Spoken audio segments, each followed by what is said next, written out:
Greetings everyone in here, out there, around the world. Welcome to the big show. I'm your host, Jerk, and how is everybody doing? It sounds like you're doing pretty well, and I know why you're happy. It's because I am doing pretty well. That's right, for those not in the know, I caught myself some COVID a week and some change ago, and as such, you're probably thinking I was down and out, but actually, it was super easy. Barely an inconvenience. And speaking of super easy, that gets us to today's guest, your mom. I'm just kidding. Ladies and gentlemen, put your hands together for the brand new legendary tier U.S. Heavy Cruiser. Give it up for Des Moines. Yes, at long last, Des Moines, the city a young jerk became a man. Not in that way. For that story, you'd have to go back and watch my interview with Texas. A place where a young jerk sipped too much coffee, quoting reality bites, sneaking into Harry Marys, and catching the first Lollapalooza. But I'm guessing you aren't here to relive my life in the early 90s. You want to know about this battle boat. Well, go check out everyone else's video. I'm kidding. I mean, you can, and you might want to, but let's be real. Are they going to be as informative as this one? I know I don't think so. So, first and foremost, let's get the commander and modules up on the big screen, and it is, okay, well, technically, this is Betty Davis-side Storm and Norman Scott, but you'll see I have Miss Santa on as a guise, but in the video, I'm actually using Greg the Garlic Farmer, I think. The only other thing of note is probably that I'm using the concealment mod and that I'm using the range mod over the reload mod. Now, I have been putting in the rounds with this battle boat, and one thing I think that is worth pointing out is that there are a lot of different ways you can build this out with commanders. You've got stealth radar options, you've got insanely high DPM, like 4.1 second reload options, and lots of others, none of which are an agile build, however, because that's not what this ship does. What this ship does is punish mistakes. It punishes the mistake of just sitting there bow in, tanking damage, and it punishes the mistake of being spotted not bow in. So I guess what I'm saying is that it punishes, and that is what it should do, and that is why you're probably going to be hearing calls for it to be nerfed. So for me, I went with this build because lowering the reload made the turret traverse too slow for my liking, but I could always throw on Einstein to mitigate that once I have him ranked up a bit higher, but for now, I'm pretty happy with this, and I think right here my reload is like 5.3, maybe 5.5 seconds instead of 4.6. Sure, there are situations where you notice that is about one more reload in a radar cycle, but overall, how many salvos do you miss because your turrets can't turn fast enough to get on target? For me, the answer was more than I was gaining with the reload mod. Now, if you are here, it is safe to assume that you have seen a fair number of the other CC's videos on this ship, and I think by and large, most of them are saying this ship is pretty good, and I imagine some are saying this ship is OP, but I would encourage you all to go back and see my very first video on the Kleber where I go and make the sacrilegious claim that the ship isn't OP, it is the player base being too bad. Okay, well, maybe that's a poor choice of word. It isn't the ship that is OP, it is that the player base is actively encouraged to play in tiers above their skill level. And I don't have any problem with Wargaming opening up the tiers for people to play whatever they want, but I do think that if you are playing above your skill level, it is perfectly acceptable for you to be smashed into oblivion. That is how you learn. That is how you learn where the line is, and that is how you learn where you need to be. Back in my day, when I got my first tier 7 ship, the Amagi, I used to lose silver constantly because service fees were too darn high, and it only took me a few months to realize that maybe it wasn't they were so darn high, but I was too darn bad. And that maybe, just maybe, there was a lot more to this game to learn than what I knew at the time. I'm not sure I can remember how long it took for me to grind that first tier 7 ship, but I would guess it was around 6 months or so.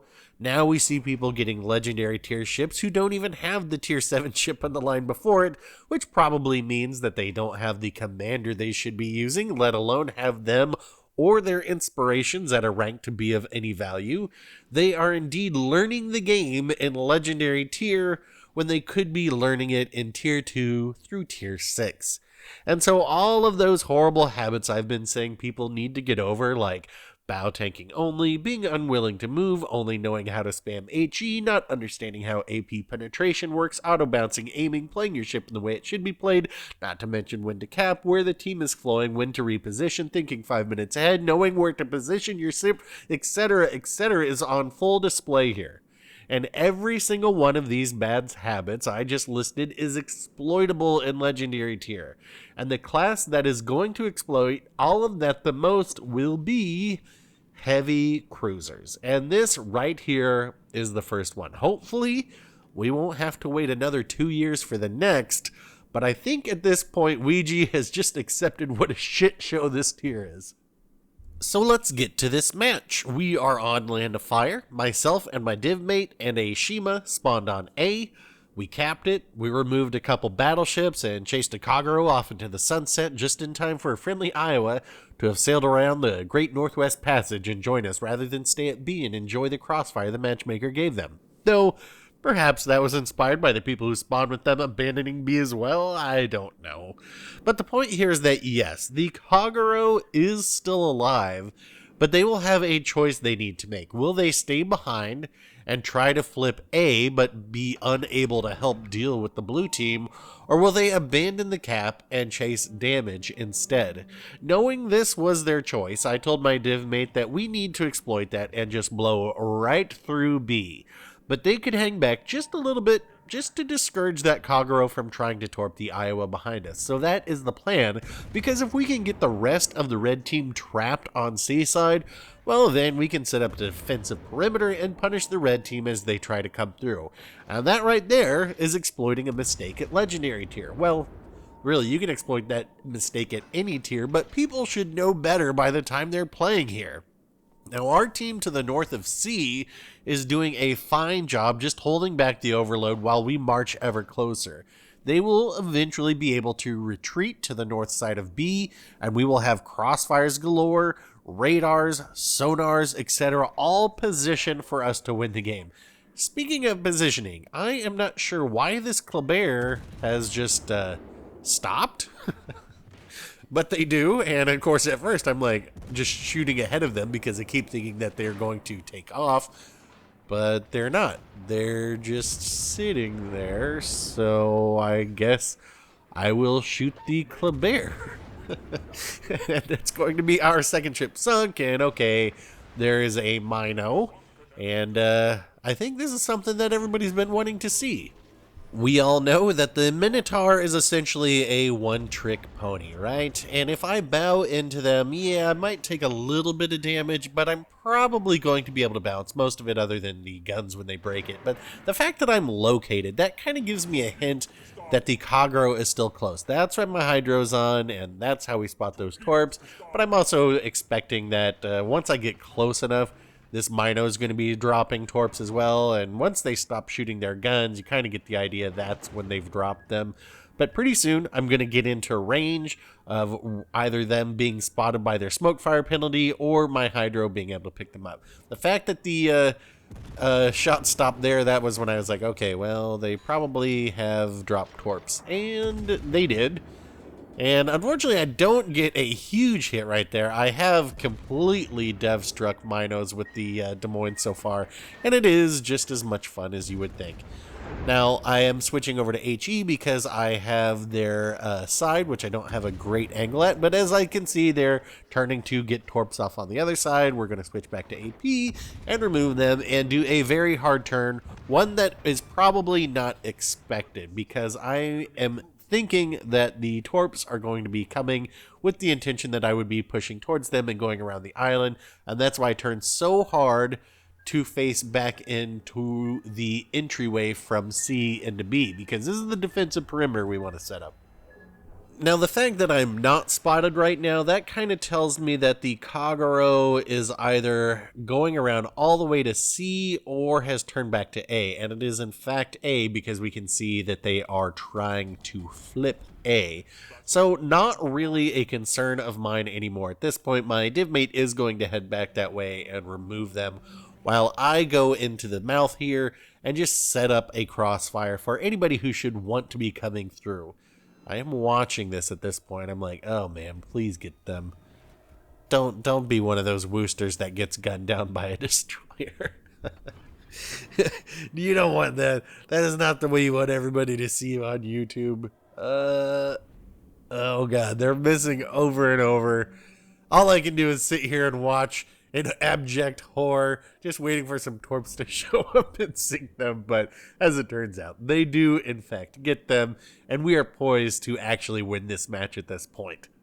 So the red team still has a Fletcher somewhere that my team is going to be pinging is north of B. They have a Mogami, and they also have a Groza first and a Wooster somewhere. But I am looking at this Mogami and thinking, man, just give me a little broadside and I will introduce you to my little friend AP.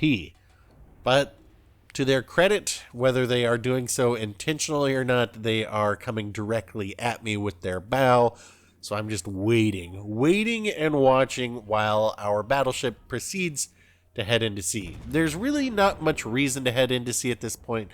We do not need those points. We can always just stay here and keep a safe distance and be able to do what we want to do. And here we go.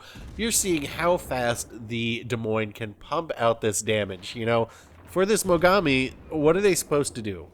I'm going to out DPM them with my HE. They probably never should be trying to bow tank me at this point. I mean, I don't know. I guess some players just think, well, it's already lost. You know, now they're starting to turn. So you see that I've switched to the AP because I've got improved penetration angles, and that's going to take care of this Mogami and get our fourth ship sunk. So on the Kraken hunt at this point, I'm thinking, all right, where is this Fletcher? Because I will just nuke them and get that Kraken. So let's just see if I drop spot when my concealment goes down, and I do. But where? Oh no.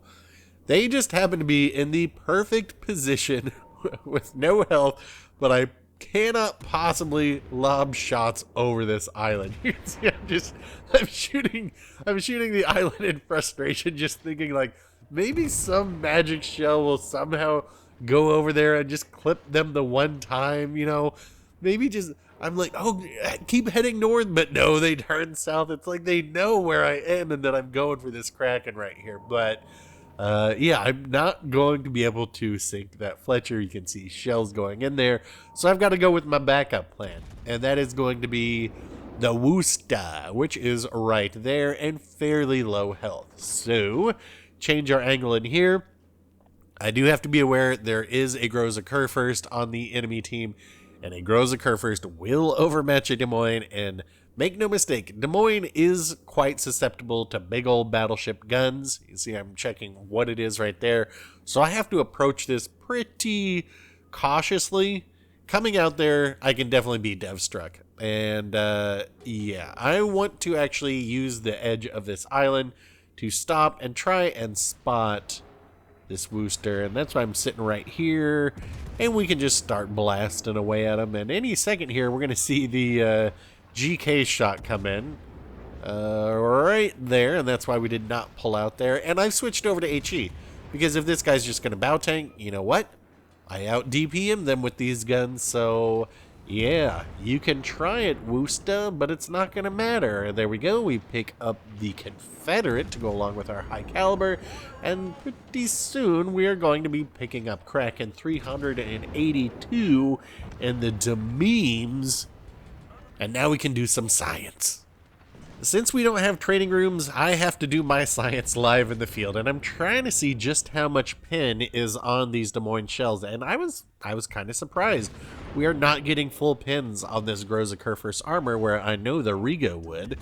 And yeah, it seems like if you want a legendary tier heavy cruiser that's capable of pitting the GK from here, I think the one that we're going to be looking for is the Petropavlovsk, so maybe that will come someday.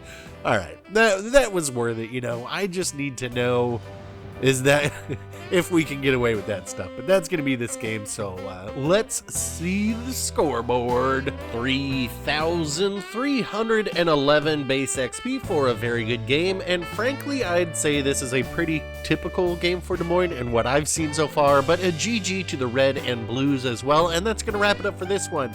If you've gone ahead and paused your Kaga research to get Des Moines, then give this video a like. If you think its base reload should be nerfed to 10 seconds, give this video a dislike. Questions, comments, leave them down below, and if you want to see if I can get a review of my dinner with Flandre, then think about hitting subscribe. Thanks for watching, folks. I will get back out there for another one, and we will talk then.